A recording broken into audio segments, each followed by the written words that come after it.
Hello guys, ನಮಸ್ಕಾರ. ನನ್ನ ಹೆಸರು ಪ್ರಕಾಶ್ ಅಂತೇಳಿ. ನಾನು ಕರ್ನಾಟಕದ ಹುಬ್ಬಳ್ಳಿಯಿಂದ ಬಂದಿದ್ದು. ಆ್ಯಸ್ ಅ ಸ್ಟಾಫ್ ನರ್ಸ್ ಆಗಿ ಸೌದಿ ಅರೇಬಿಯಾದಾಗ ವರ್ಕ್ ಮಾಡ್ತೀನಿ.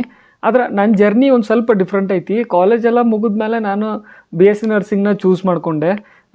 BSc ನರ್ಸಿಂಗ್ ಮುಗಿದ್ಮೇಲೆ ಕಾಲೇಜ್ ಲೈಫ್ ಅಂತೂ ನಿಮ್ಗೆ ಗೊತ್ತಿದ್ದೈತಿ. Assignments, exam, posting, night duty, ಆಮೇಲೆ ಫ್ರೆಂಡ್ಸ್ ಎಲ್ಲ ಎಂಜಾಯ್ ಮಾಡ್ತಿದ್ರು. ನಾವು ಹಾಸ್ಪಿಟ್ಲ್ ಒಳಗೆ ಡ್ಯೂಟಿಗೆ ರೆಡಿ ಆಗ್ತಾಯಿದ್ವಿ. ಫಸ್ಟ್ ಟೈಮ್ ನಾನು ಆ್ಯಸ್ ನರ್ಸಿಂಗ್ ಕಂಪ್ಲೀಟ್ ಮಾಡಿದ್ಮೇಲೆ ಪೇಷಂಟ್ನ ಟಚ್ ಮಾಡಿದಾಗ ನನಗೆ ಫಸ್ಟ್ ಟೈಮ್ ICU ನೋಡಿದಾಗ ಲೈಫ್ ಎಷ್ಟು ಕಷ್ಟ ಐತಿ ಅಂತ ಗೊತ್ತಾಯ್ತು. ಸೊ ಡಿಗ್ರಿ ಮುಗಿದ್ಮೇಲೆ ನಾನು ಹುಬ್ಬಳ್ಳಿ ತತ್ವದರ್ಶಿ ಹಾಸ್ಪಿಟಲ್ನಾಗ ICU ಡಿಪಾರ್ಟ್ಮೆಂಟ್ನಾಗ ವರ್ಕ್ನ ಸ್ಟಾರ್ಟ್ ಮಾಡಿದೆ.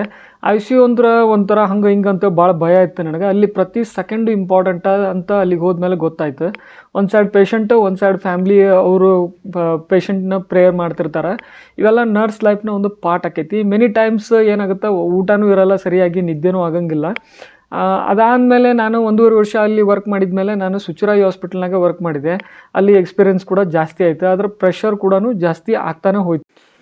ಪ್ರತಿದಿನ ಹೊಸ ಕೇಸ್ ಬರೋಕ್ಕೆ ಶುರು ಆದವು. ಆಮೇಲೆ ನೋಡೋಕೆ ಶುರು ಮಾಡಿದೆ. ಪ್ರತಿದಿನ ಹೊಸದೊಂದೊಂದು ಚಾಲೆಂಜ್ಗಳನ್ನ ಕಲಿತೆ. ಚಾಲೆಂಜ್ ತೊಗೊಂಡು ಕೆಲಸ ಮಾಡೋಕ್ಕೆ ಕಲಿತೆ. ಆಮೇಲೆ ಪೇಷಂಟ್ ಸೇವ್ ಆಗ್ತಾಯಿದ್ರು. ಆಮೇಲೆ ಕೆಲವೊಂದೊಂದು ಟೈಮ್ ನಾವು ಕೆಲಸ ಮಾಡುವಾಗನೇ ಪೇಷಂಟ್ ಡೆತ್ ಕೂಡ ಆಗ್ತಾಯಿದ್ವು. ಆಮೇಲೆ ಹೆಲ್ತ್ ಕೇರ್ ಫೀಲ್ಡಲ್ಲಿ ಮಾಡೋರು ಗೊತ್ತಿರ್ತೈತಿ, ಎಷ್ಟು ನಾವು ಖುಷಿಯಿಂದ ಇರ್ತೀವಿ ಅಷ್ಟು ನಮ್ಗೆ ಹಿಂದೆ ನೋವುಗಳು ಸಿಕ್ಕಾಪಟ್ಟೆ ಇರ್ತಾವೆ. ಆಮೇಲೆ ನಾನು ಆ್ಯಂಬುಲೆನ್ಸ್ ಕ್ರಿಟಿಕಲ್ ಕೇರ್ ನರ್ಸ್ ಆಗಿ ಕೂಡ ವರ್ಕ್ನ ಮಾಡಿದೆ. ಆ್ಯಂಬುಲೆನ್ಸ್ ಲೈಫ್ ಒಂಥರ ಕಂಪ್ಲೀಟ್ಲಿ ಡಿಫ್ರೆಂಟ್ ಆಗಿತ್ತು. ರೋಡ್ ಮೇಲೆ ಸ್ಪೀಡಲ್ಲಿ ಹೋಗ್ತಾ ಇರ್ಬೇಕು. Inside ambulance patient life save ಮಾಡಬೇಕು. ಕೆಲವು ಸಿಚುವೇಶನ್ಗಳು ಹೆಂಗೆ ಬರ್ತಾವೆ ಅಂತಂದ್ರೆ ಅಲ್ಲಿ ಟೈಮ್ ಮತ್ತು ಆಕ್ಸಿಜನ್ ಮಧ್ಯೆ ಕಾಂಪಿಟೇಷನ್ ಇರ್ತೈತಿ.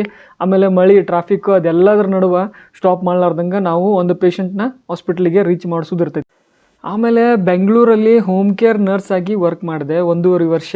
ಡಿಫ್ರೆಂಟ್ ಪೇಷಂಟು, ಡಿಫ್ರೆಂಟ್ ಫ್ಯಾಮ್ಲೀಸ್, ಆಮೇಲೆ ಡಿಫ್ರೆಂಟ್ ಸ್ಟೋರೀಸ್ ಕೂಡ ಇದ್ವು. ಆದರೆ ಒಂದು ಕಾಮನ್ ಥಿಂಗ್ ಇತ್ತು, every patient expected care, not even medicine. Okay, ನಿಜವಾಗ್ಲೂ ಹೇಳ್ಬೇಕಂತಂದ್ರೆ ಇಂಡಿಯಾದಲ್ಲಿ ಸರ್ವೈವ್ ಆಗೋದು ಸ್ವಲ್ಪ ಕಷ್ಟ ಆಗ್ತಾ ಬಂತು ನನಗೆ.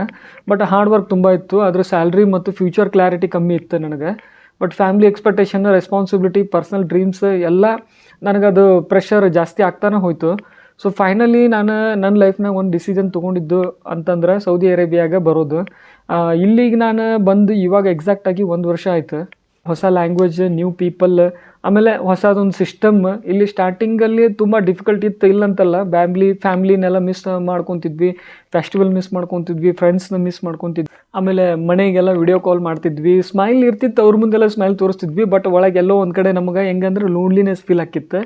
ಈಗ ಸೌದಿ ರಿಹ್ಯಾಬಿಲಿಟೇಷನ್ ಸೆಂಟ್ರಲ್ಲಿ ನಾನು ವರ್ಕ್ ಮಾಡ್ತಾಯಿದ್ದೀನಿ. ಇವತ್ತಿಗೆ 1 ಇಯರ್ ಕಂಪ್ಲೀಟ್ ಆಯಿತು.